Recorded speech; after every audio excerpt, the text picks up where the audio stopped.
Dari seseorang yang ingin melucu, tapi sama sekali tidak lucu. Jangankan orang lain untuk tertawa, saya saja tidak tertawa dengan lelucon saya.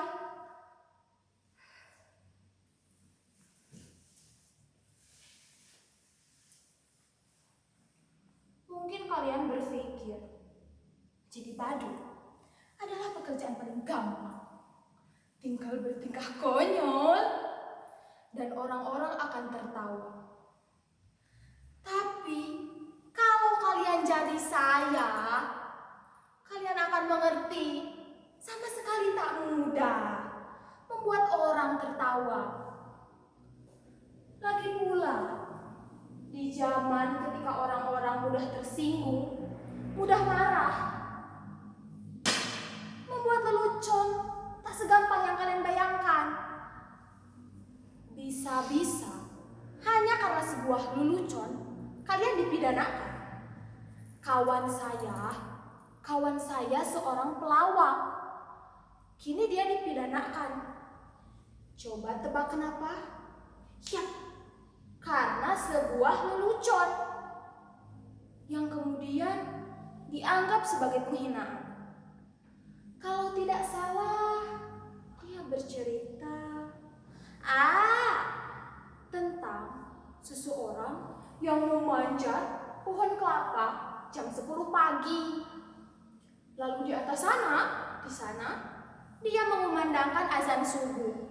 Ya jelas, itu membuat gempar seluruh kampung. Orang-orang berbondong-bondong mendatanginya, meneriakinya, memakinya. Bahkan ada yang sampai ingin membunuhnya. Hei Kapin, turun kau! Begitu orang-orang meneriakinya. Berani-beraninya kamu melakukan penghinaan. Azan subuh jam 10 pagi. Dasar orang gila kamu, aneh, kafir. Tapi dengan tenang, orang itu menjawab, loh, yang aneh siapa? Siapa yang kafir? Coba kalian pikir, saya azan subuh di masjid jam 4 pagi, tapi tidak ada di antara kalian yang datang ke masjid.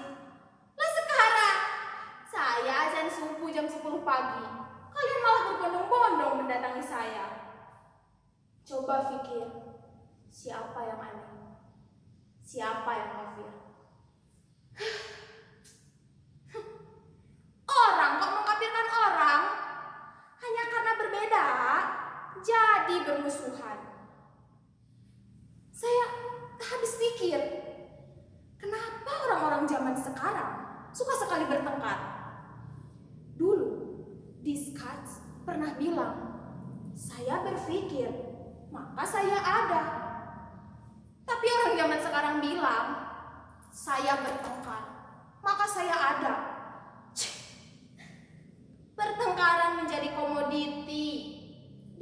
diperjualbelikan, bahkan tak jarang dijadikan pembenaran atas nama keyakinan. Ngomong-ngomong, kalian tahu tidak kenapa saya menjadi badut? Ya kalian bayangkan saja, dari sekian banyak pekerjaan yang ada di dunia, mengapa saya menjadi badut? Haruskah saya bercerita?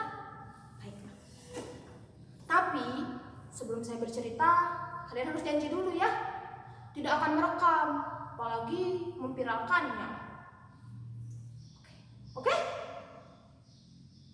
Jadi, saya ini menjadi badut karena ayah saya. Bukan disuruh menjadi badut. Tapi dulu ayah saya menjadi badut. Saya sebagai anaknya meneruskan profesinya dong, jadi badut juga. Kan lagi tren tuh, kalau bapaknya presiden, anaknya juga presiden. Enggak deh, anaknya gubernur. Kalau enggak, wali kota.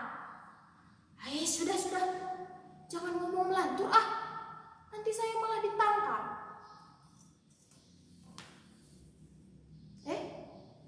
Sampai mana tadi? Ayah saya seorang badut.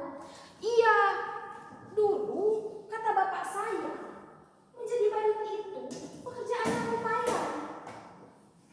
Penghasilannya juga lumayan. Bapak saya sering diundang di acara-acara. Kan zaman dulu badut dan pelawak masih dianggap lucu. Tidak seperti sekarang.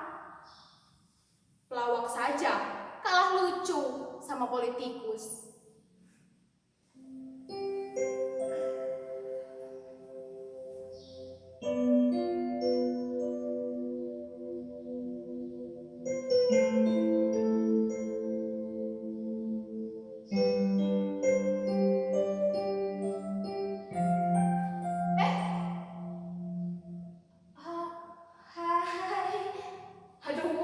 Saya pikir kamu tidak akan datang.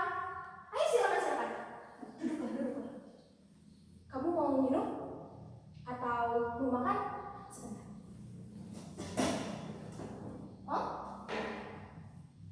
Kamu tidak mau minum?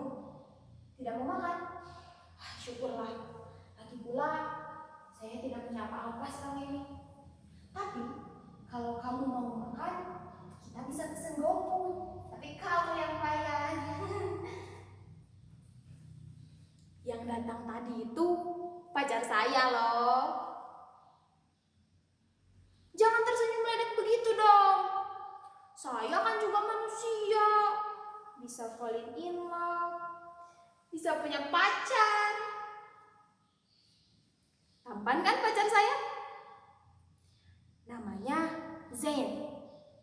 Tapi bukan Zain yang penyanyi dari Inggris itu. Nama lengkapnya Zainuddin.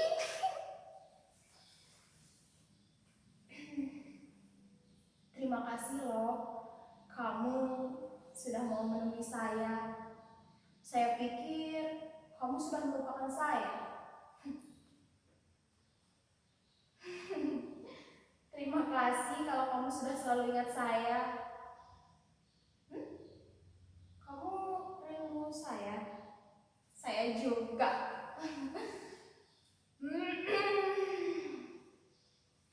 Saya kira kamu sudah tak mau dengan saya. Katanya kamu sudah menemukan pacar baru yang lebih cantik, lebih kaya. Tapi apapun yang terjadi, saya akan tetap mencintai kamu. Baby, I love you so much. Saya boleh peluk kamu? Tidak. Boleh, terima kasih.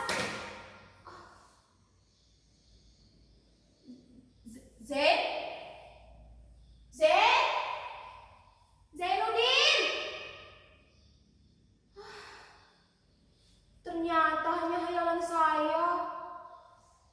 yang badut jomblo. Lihat betapa sialnya hidup saya. Sudah badut, jomblo pula. Nasib saya memang benar-benar ambiar. Bilang kepada dirimu, yang berarti itu bukan rindu, tapi menjadi badut.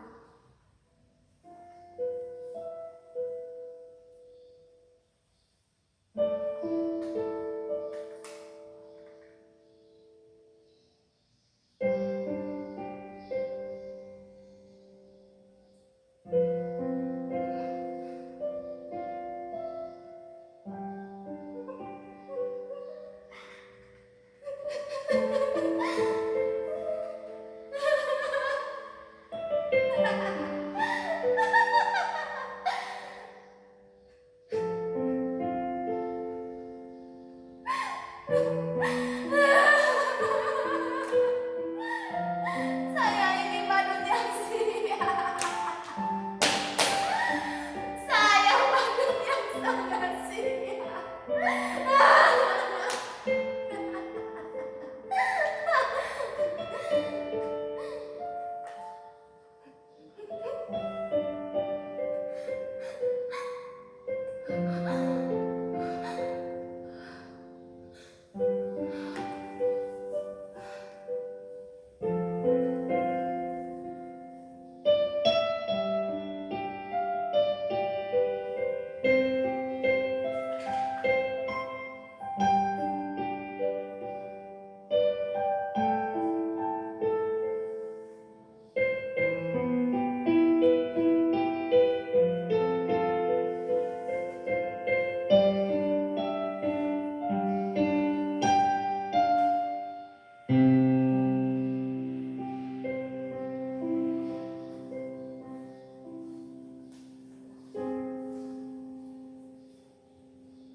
Loh, kenapa kalian menatapku seperti itu? Ada yang aneh dengan penampilan saya?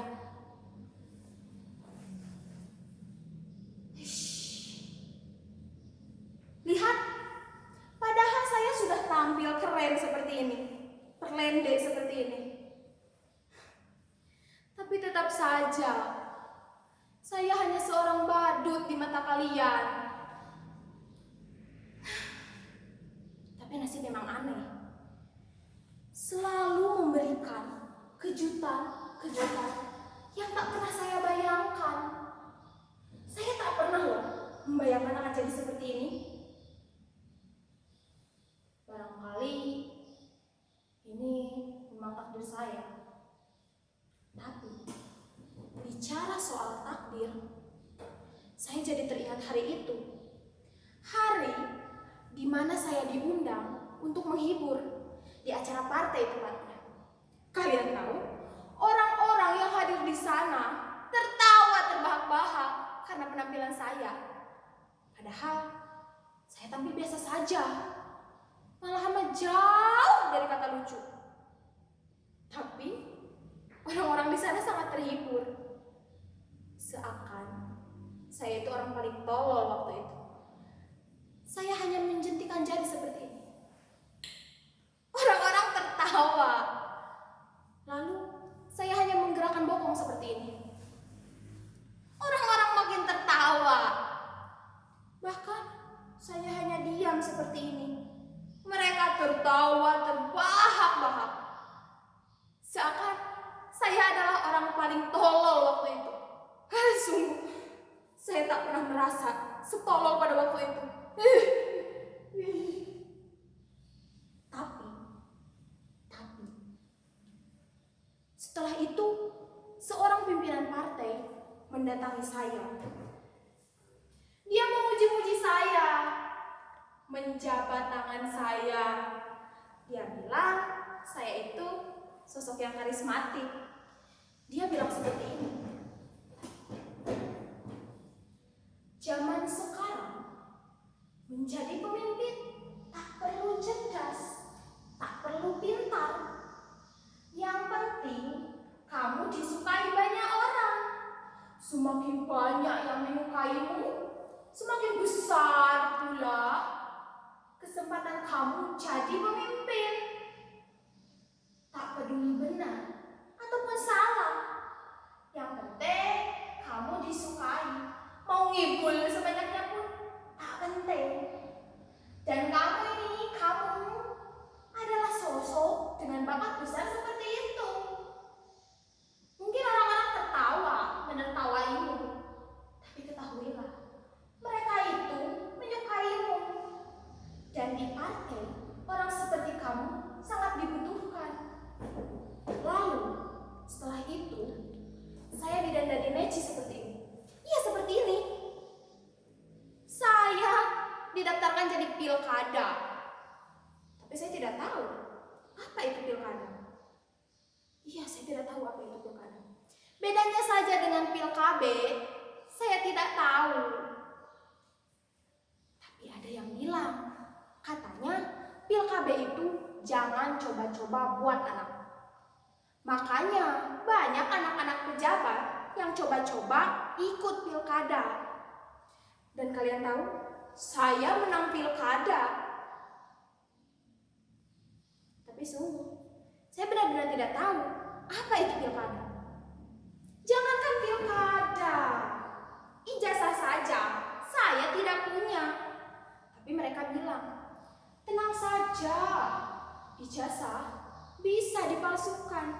Jangankan ijazah, kebenaran saja bisa dipalsukan. Dan saya menang pilkada. Barangkali orang-orang memang sudah gila. Mereka memilih saya karena dianggap saya ini lucu, bisa menghibur mereka. Tapi kalian tahu apa hal paling lucu di sini?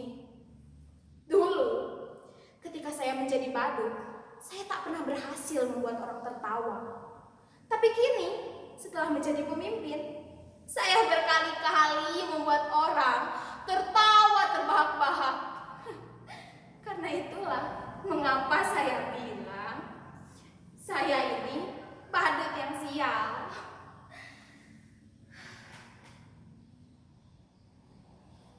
Shh. Kalian mendengar sesuatu? Shh. Nah, itu suara lautan orang-orang yang berteriak, hidup pemimpin saya, hidup pemimpin saya, panjang umur pemimpin saya. Seperti itu. Kalian mendengarnya?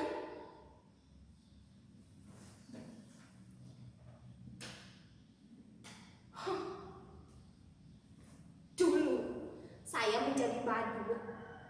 Sekarang setelah menjadi pemimpin pun saya tetap menjadi badut. Badut yang bisa kamu atur sesukanya. Badut yang bisa membuat mereka terhibur. Sudah saya bilang, saya ini badut yang sial. Percayalah, menjadi badut itu berat. Kamu tak akan kuat. Biarlah pemimpin saja.